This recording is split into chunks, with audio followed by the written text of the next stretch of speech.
César Vidal, muy buenos días. Muy buenos días. Bueno, vamos al enigma. Y un asunto que César pues ha tratado bastante a menudo. Últimamente, yo creo que el año pasado en Valencia también. Sí. Pero en fin, la gran cuestión del valenciano y el catalán. Sí, vamos a ver, la versión oficial del nacionalismo catalán es que en Valencia, cuando entra Jaime I, se hablaba el árabe y las tropas de Jaime I, que son tropas catalanas, acaban imponiendo el catalán que algunos denominan valenciano, por seguir la nomenclatura o la terminología de la señora Fernández de la Vega. Bueno, la verdad es que esto históricamente es falso. Y además es históricamente falso y aparece tanto en las fuentes valencianas como en las fuentes catalanas.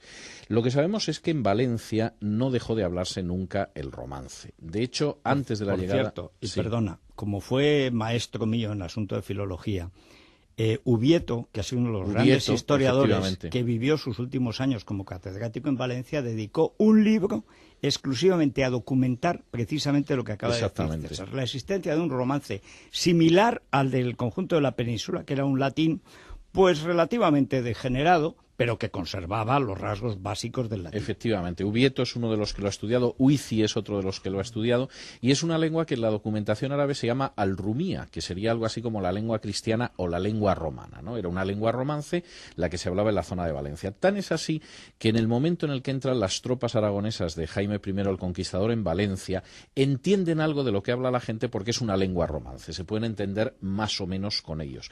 Y se llevan una enorme sorpresa, y es descubrir que muchos de los topónimos, muchos de los nombres de lugares que hay en Valencia son nombres que son latinos, que son romances, que no son árabes.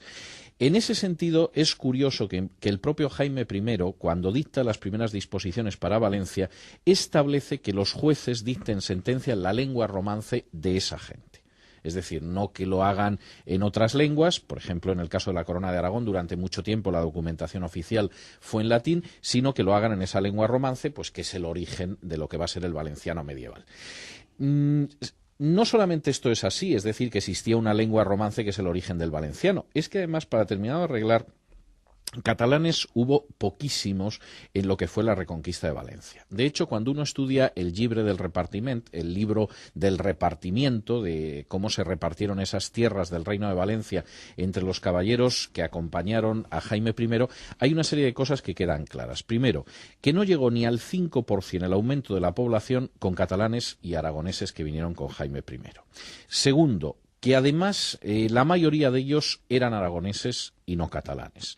Tercero, que de los catalanes que iban en ese ejército de Jaime I, muchos no llegaron a tomar posesión de las tierras, pues no tenían ningún interés en quedarse en Valencia. Pero incluso de los pocos que se quedaron en zonas que no han sido históricamente valenciano-parlantes. Es decir, que en ese sentido, la idea de que los pocos catalanes que finalmente se quedaron en Valencia trajeron el catalán es insostenible.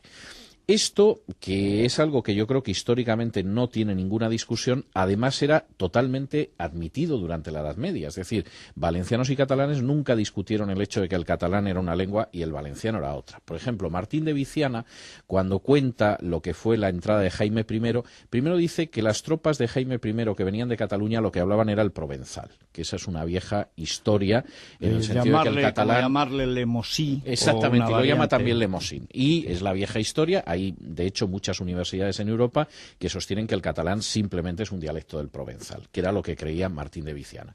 Y Martín de Viciana dice, bueno, por un lado, efectivamente, había gente que hablaba ese provenzal, y por otro lado estaba el valenciano, al que se han ido sumando una serie de palabras y que es la lengua que hablamos ahora.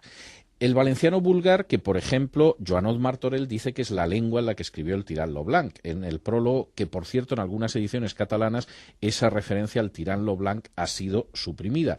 O el valenciano, al que Gregorio Genóvar en pleno siglo XVI decía que había que traducir Blanquerna, porque una novela magnífica como era Blanquerna, que se había escrito en mallorquín, había que traducirla a una lengua muy avanzada como el valenciano, es decir, sostenía que eran dos lenguas totalmente distintas y por supuesto ninguna de ellas era el catalán.